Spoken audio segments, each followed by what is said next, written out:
Deconverted Man here. Every now and again, I bring up my view on logic in discussions or semi debates that I've had. And I thought I would take this video here to outline my view on logic. Sometimes the question of where does logic come from, or um, what logic is, or how it works, or things like this come up. And there are many answers to the question of where logic comes from. And they kind of tie into my view, so I thought I'd try to outline it. Okay, so what we have is our perceptions of the world. And not everybody's perceptions are equal. Some are better than others and some are worse. And we all experience this thing that we label reality. And for the most part, it seems that whatever it is we're perceiving is such that it's real enough to matter. That is, I can be hurt, and I don't enjoy that. I can feel good. I do enjoy that. And I can see that others seem to have the same sort of feelings that I do. So it seems that they are separate entities than me. These are kind of a priori views of reality, if you will. That reality is real. That yes, there is a thing that we're all in. It's not some illusion or dream, or it's not the Red King's dream. Or at least if it is, it's irrelevant because we don't know that it is. We can't show that it is. And although it's a thing that you could say, well, it might be this, but no, it could be, but it isn't, because we don't have any proof that it is. So we might as well assume and assert that reality is real and move on from that point. The minds other than my own mind exist, that you exist separate from me, and that we're two different entities. And your viewpoint is not my viewpoint, and my viewpoint is not somebody else's. The world existed before I did and will exist after I'm gone.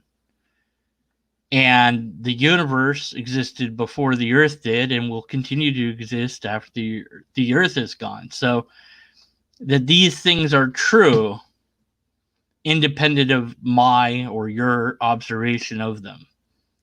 And that is reality.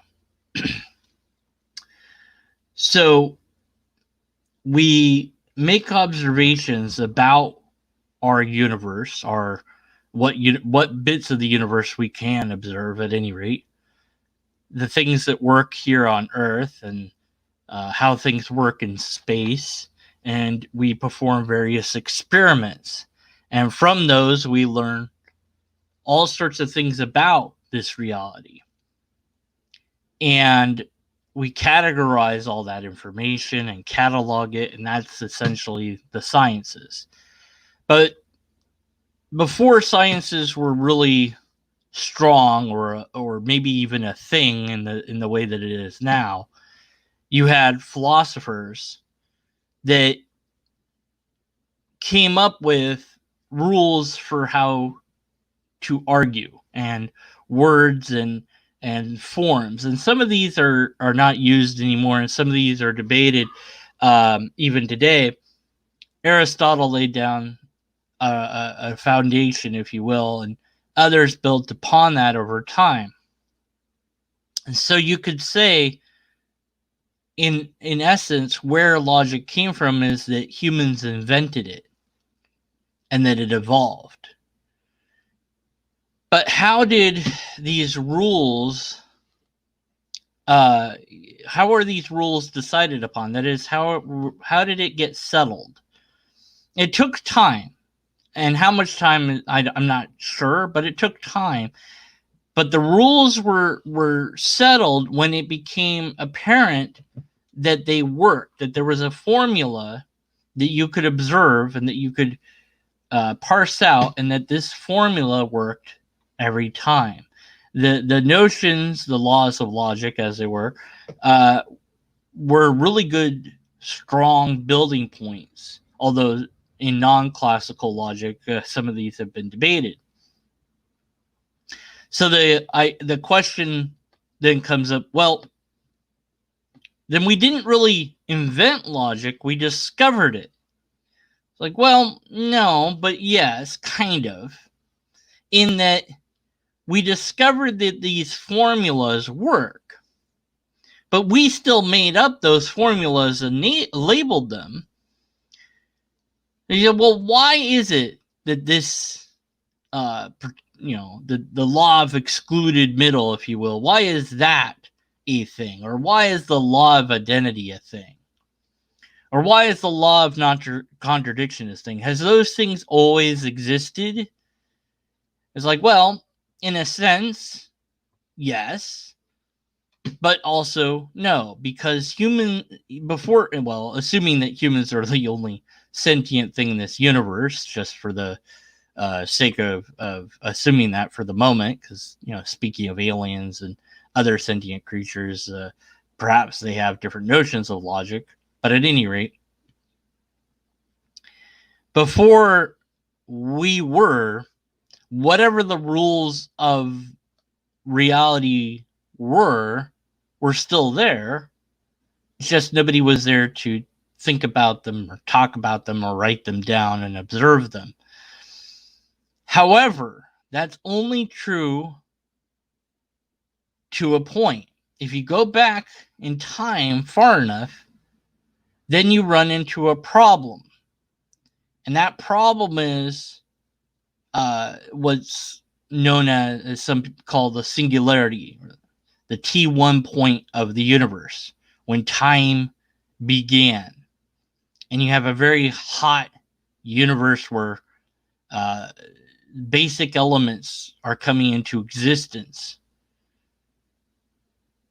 Do the laws of logic apply in that sort of universe?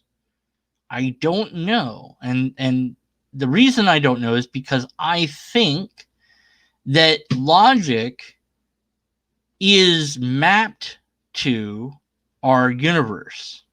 That is to say that what reality is, if we can, however well we are perceiving that, we try to place onto that a system that is coherent, justified, intelligible, that has a rule set that matches how we observe things to work or function. And so if we discover something new, then obviously we're going to want to add that to our system. And it might be that our system has to change to accommodate it. So you could say, well, what if tomorrow we find out that the law of identity isn't really true or useful? Does that mean that arguments that had that as a basis are now all false, and in fact they've always been false? Well, maybe, but maybe not, because if the formula works, then it worked well enough. But it might be that in certain circumstances that the formula didn't really work, and we just weren't really aware that in those circumstances the formula didn't really work, but now we know that, and now we can apply it. I posit that if we were in a different universe than this one, with different physics, with different laws of nature, then I think it would follow that logic would map to those laws of nature, those rules of whatever that reality would be like. But some say no, logic is transcendent. That is, it's always been a thing. Now, whether this thing is an abstract concept that, well, even without a universe, this particular law would always be. And although there would be no one to notice it, but that rule, whatever that rule is, would always be there. There has to be at least one rule, that you cannot have a system without rules. And if you did have a system without rules, then anything goes. And then as soon as something changes, then you have a rule. And once you have a rule, you can't go back to rulelessness. And so maybe the rule that surpasses all of possible realities and universes is that you have to have at least one rule before you have a reality, or something of that. But I don't know that that's the case, but it seems to be at least a plausible idea for some sort of logical underpinning to reality. But I wouldn't say that this thing is transcendent, because I don't like that word, first of all. And secondly, that there's no way to show that it's transcendent. It might appear to be that way. It might be that way, but I don't have any argument for it. I don't have any way to demonstrate it. There's no formula for it. It just seems like, well, that's probably a good idea, because if you imagine a lawlessness, a rulelessness, if you will, universe, and I wrote about this on my blog a while back, about the no rules game, where if you have no rules, then everyone wins, and also no one won, and also we're playing it right now, and also we're never playing it, and every possibility is true at the same time, even the ones that contradict each other, because, well, it is. So that's chaos. And in that chaos, you can't object to it not making sense, because, well, it's chaos. But then the moment something happens, let's say time begins, then you have at least one rule of sorts. You have a thing that is time.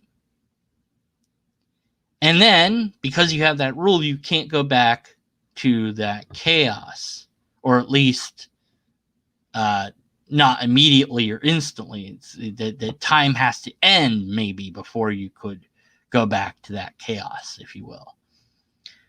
All the laws would have to break down and shatter before you could have that rulelessness, the no rule universe again. And so if everything broke down and all the laws stopped functioning, then you would have that sort of non-anything, but also then you could have anything happen because there's no rule. So whatever reality actually is, we have to map logic to that. We have to place onto reality our observations that match reality to the best of our ability to do so. And this is where classic logic and non-classical logic are important to know about to some extent, and I would suggest read about and maybe even study, because at least for the law of identity, there's a usefulness to it, but also it might not be quite true. And it's very interesting to think about. At least I think so. So for those that don't remember and or don't know, the law of identity is, in essence, A equals A. And that's very straightforward. You go, okay, well, great. What does that mean? Well, it's a variable, so A can be anything, but the cat is always a cat. Can I rewind 13 minutes? Yeah. Well, you're gonna have to rewind yourself. I'm sorry. But so a cat's always a cat. Well, what's a cat? And then you could try to describe a cat, and you're gonna maybe run into problems at some point because it's a notion, it's an idea more than anything else. There is a concrete way to define cat, but we arbitrarily decided what makes a thing a cat. But you could ask this sort of philosophical question about, well, if it's a kitten, at what point does it become a cat? Well, it's just whatever the age is, this age, then now it's not a kitten, it's a cat at this age, whatever that age is. Well, why? Well, because that's what age we picked. Well, why did we pick that? We had to pick an age. Teenager is another example. So you are a teenager until you're 20, but at least as far as I've kind of seen it, 18, even though you're a teenager, you're called an adult. So you're not a teenager at 18 and 19, even though by linguistics, you would think that, well, you're still teen, therefore you're still a teenager. It's like, oh, I'm 11. Well, you're not a teenager yet. I'm 12. Okay. I'm 13. That's where the word teen comes from, is all those teens, 14, 15, 16, 17, 18, 19. Okay. Then you hit 20. Now you're an adult because you're not a teenager. But then, of course, it doesn't really work for 12 because it's not your wolf. You're a kid at 12. So these labels are useful, but you could say they're arbitrary, and yes, maybe, but still we have to say, well, between this age and that age, you are a kid. And then at a certain age, you're a baby. Well, how long are you a baby? And then at some age, you're a toddler. Because you toddle, you walk around, but you're kind of wobbly, so you're toddling. And then at some point, you start to walk without toddling, and now you're a kid, I suppose.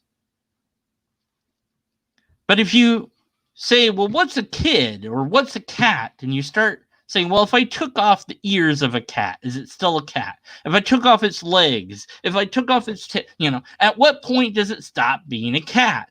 Probably when it's dead, I suppose, but it's still a cat in the essence of whatever a cat is. So the law of identity is essentially saying that whatever cat is, it's always cat. And that's rather useful, but it's also kind of not true in a way. Because you could say, and this is non-classical logic, you could say, well, but the cat is older now than it was when we first started talking about it. It's a few seconds older, so it's not the first cat, it's a different cat. No.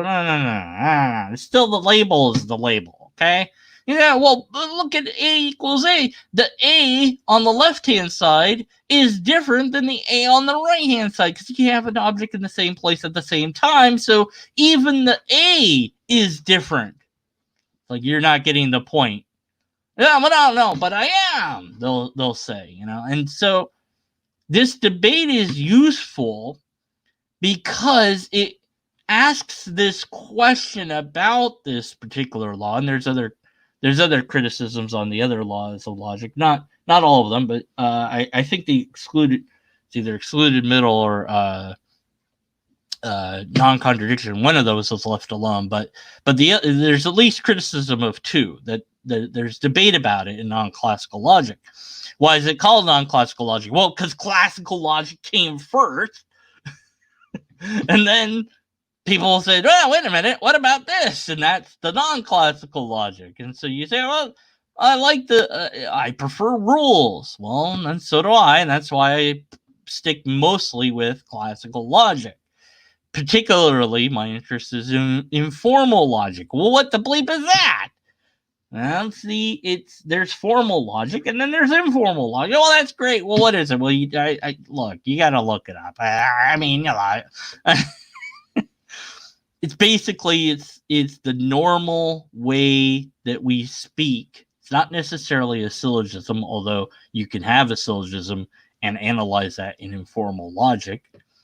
But it's looking at and trying to analyze a basic dialogue for what the argument might be and what the syllogism might be and what fallacies, if any, that there might be in it. So what's the point of all of it?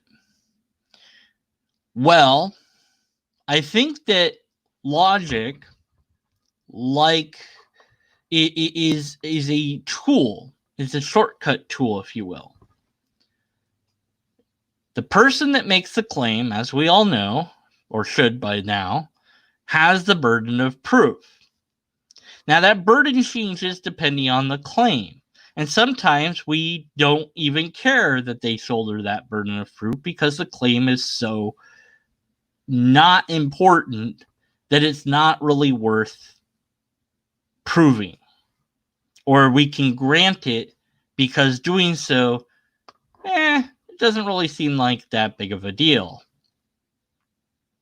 So if I said I ate dinner last night, you would probably grant this. You wouldn't demand that I prove it. I suppose you could, but, well, why would you? And I'm not sure that I could prove it. I guess you could be skeptical of it.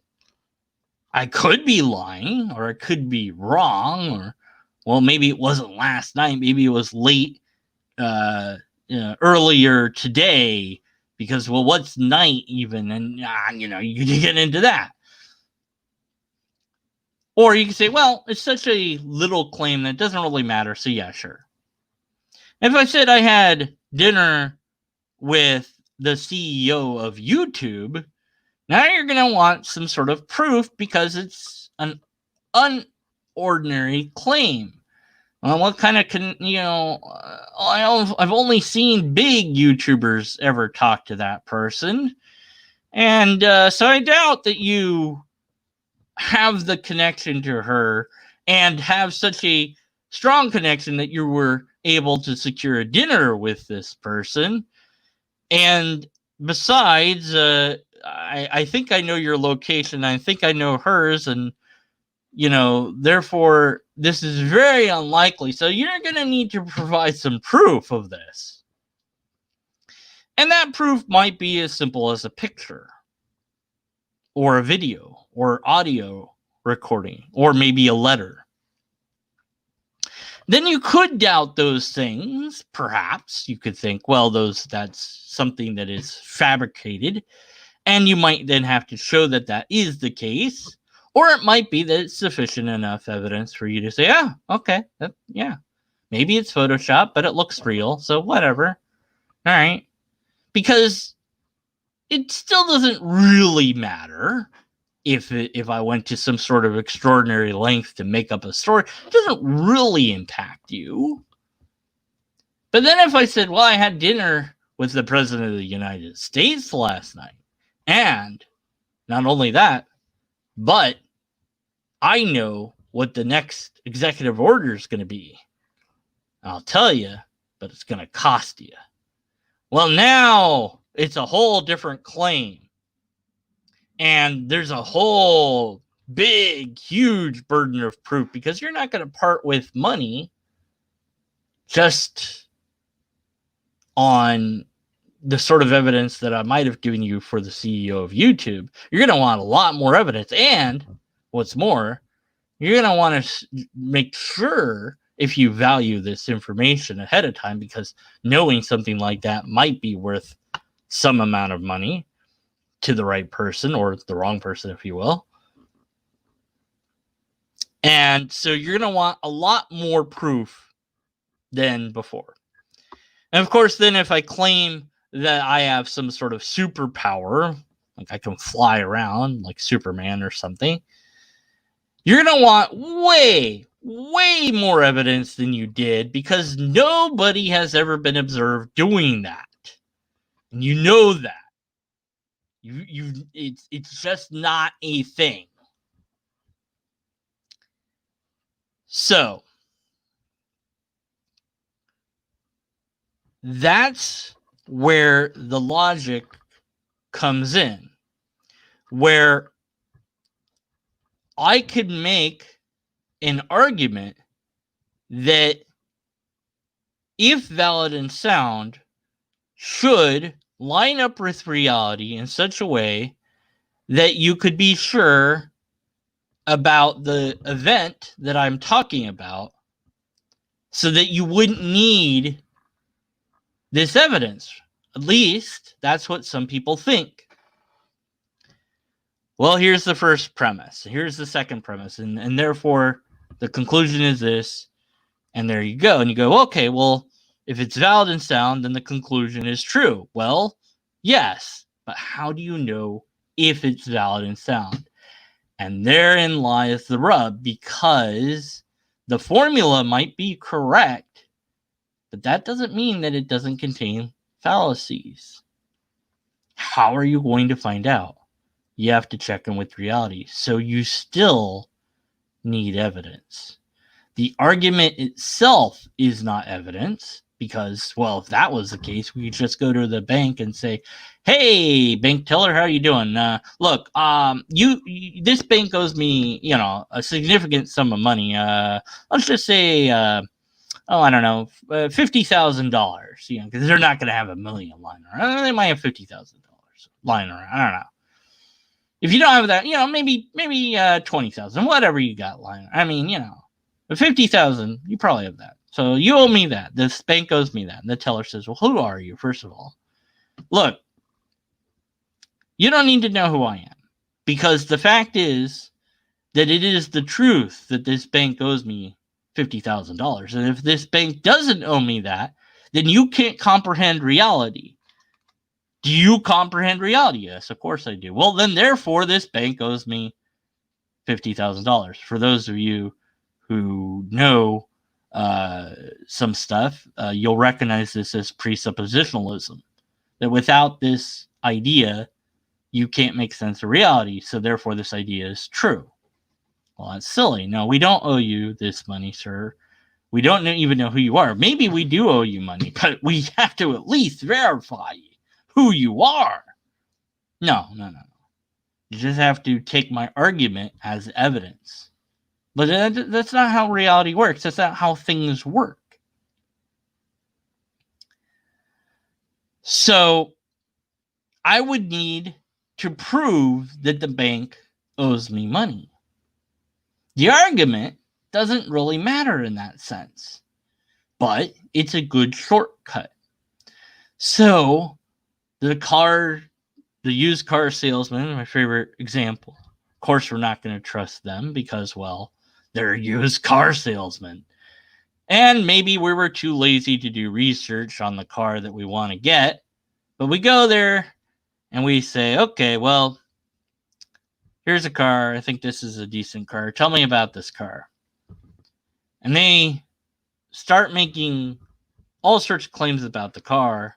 Maybe trying to say, no, you don't want that car. You want this car. This one was only driven by, an old grandma to church every other Sunday. And, well, that's the thing that you're not supposed to say, because that's the untrue story that we're all warned about. And I kid you not, in reality, in real life, when I went to go get a car once, the guy that was selling it said to me that the grandma had driven the car only to church on Sunday. And I said, that's the thing. You're not supposed to. That's the thing.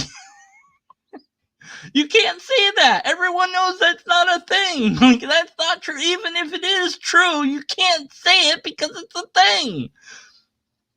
And the guy that was helping me to buy it or whatever, look at it, he was like, yeah, the oil's, the bottom half, you got problems here and whatever. And I'm like, yeah, no, I'm not going to get this car. I'm not going to get it just on the principle of the fact that you said that thing that you're not supposed to say. Come on. Well, maybe he didn't know, but I mean, I don't know. Maybe I'd have to do a survey of how many people are aware of that particular idea. But nonetheless, he didn't have a valid and sound argument for what this car had done or what it did do. And so, essentially, because he didn't have an argument, and I didn't have any proof at all, I had no reason to believe him. So I get to walk away from that. Now, it might be I passed up on a wonderful deal, who knows, but I'm fine with that, because if you don't have a good argument, your argument sucks, you're the one that needs to go fix it. And until you do, I get to be skeptical of the conclusion. Now, that's not the same as saying that the conclusion is false, because that is actually a logical fallacy, which is really odd. But the logical fallacy is called the fallacy, and it is, well, your argument sucks, therefore the conclusion isn't true. Well, no. The argument sucks, so you can't say that the conclusion is true, but you also can't say it's false, because that's not what logic does. It tells you if the argument is a good one or not. If it's not a good one, then you don't have any reason to believe the conclusion. It might be true, but you don't have any reason within logic to think that it's true. So you have to doubt it, not skepticism.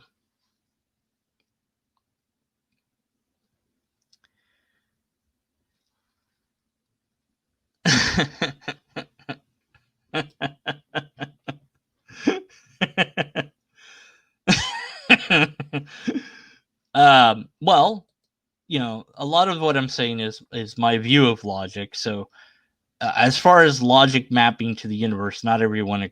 I don't know if anyone else has that position, and other people have different ways of looking at logic. So I don't know if the way that I view it is true.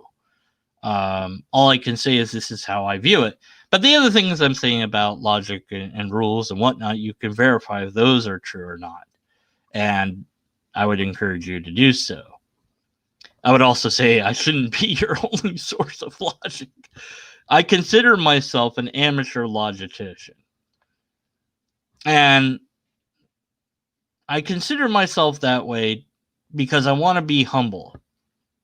First of all, I'm not getting paid to be a logician, so I guess that's amateur, because you're only professional when you get paid, right?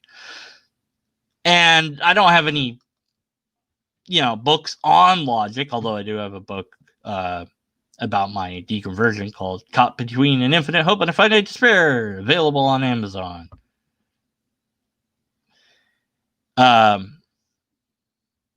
But you're free to be skeptical of my ideas, except when those ideas happen to align with reality. Then you shouldn't be skeptical. So the rules of logic and how we use those are true, even if I'm getting some of them slightly wrong. But my view on what logic is fundamentally, that it maps to the universe, and if we had a different universe, we'd have different logic, that is not accepted by some. Some reject that. Many people have different ideas of logic. Some think that logic is actually like a thing. Like they think that numbers and letters are actual, some sort of ethereal object, if you will. They're not in the universe, so to speak. They're not physical, but they exist like a spirit or a soul or something like that. There's many different views. You have to, I guess, ask what one makes logical sense.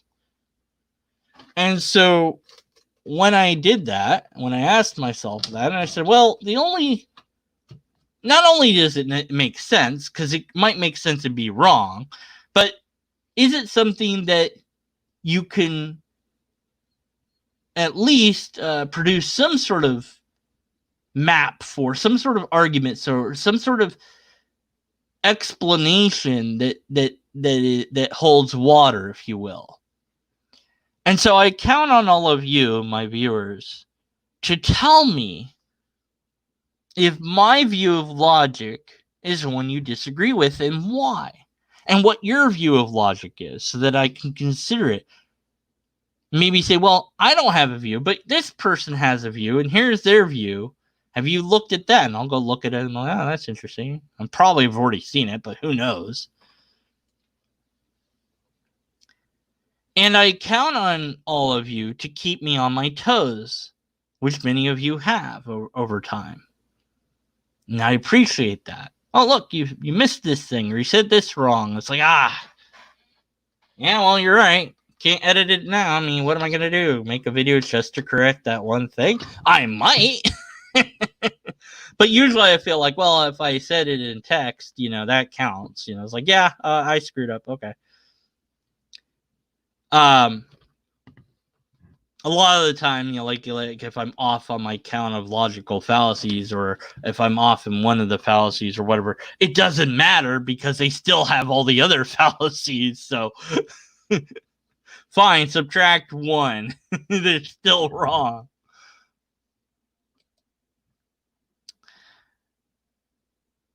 Logic is a tool, but it is not one that I think will produce new knowledge. It's not what it's there for. Now, some people think that it could or did or something like that, I suppose. But I don't think that after reading through Descartes' criticisms of the syllogism and a treatise on that idea by, I don't remember who sent me this, but I've been reading through that, and it's like, it's not the sort of thing that can produce new knowledge in that way. You have to know the thing, you have to know about the thing to make an argument.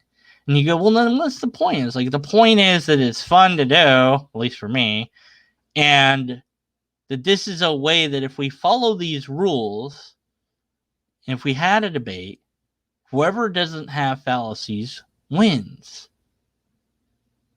And then you could have an actual winner because you have rules. You can't play a game unless you have rules. So the game is debate, and the rules are logic. And whoever breaks the rules, well, of course they lose, because they broke the rules. But maybe you could say, well, whoever breaks the rules least wins. There's all sorts of ways you could parse that out. I see it far too often on S.J. Thomason's channel, where who won this debate? I'm like, what do you mean by that? What system are you using to determine who wins? Because it's always the theist. They're never going to say that the theist lost. But who wins should be determined by the system of logic.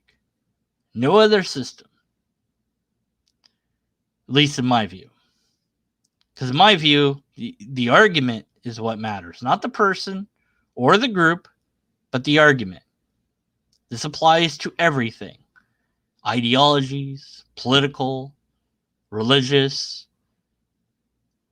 moral, ethics, all the things. If you find yourself saying that, well, I think all the people that do this thing are evil. Well, okay. Do you have any proof of that? Have you done any sort of data collection? Have you done anything that's critically thinking on that matter? All the Trump supporters are all, X. They're all bad. They're all stupid. They're all, no. That's not true, and it's not true.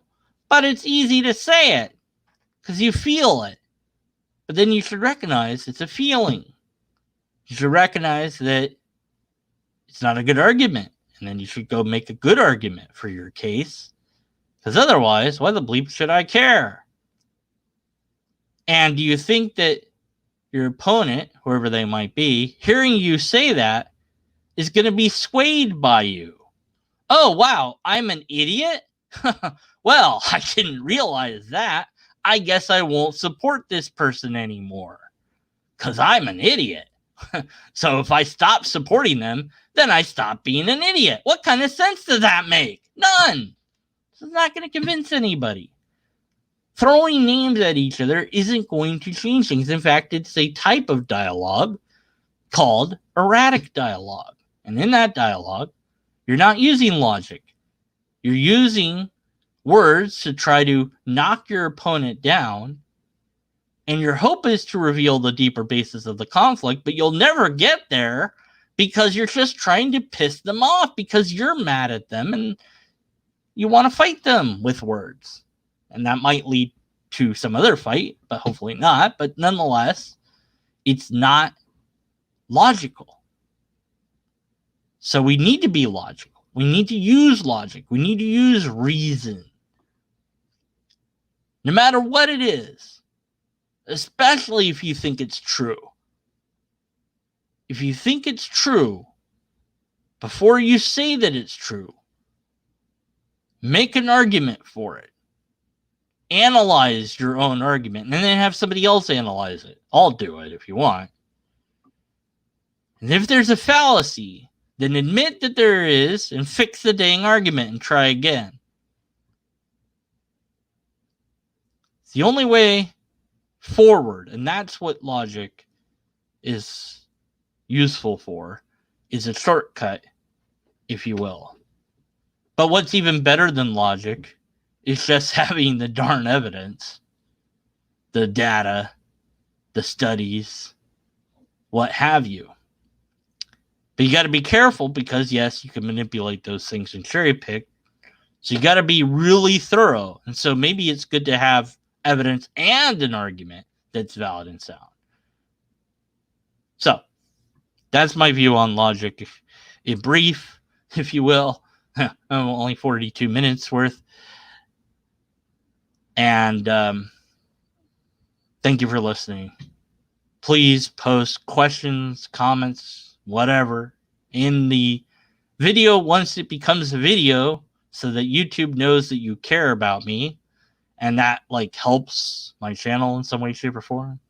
So even if you're in chat right now, wait a couple minutes and then refresh the video and then post a comment.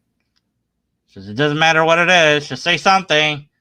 All right, that's all. Thanks, and remember, we might disagree on many things, but the one thing that we can all agree on is lobsters exist. Finn.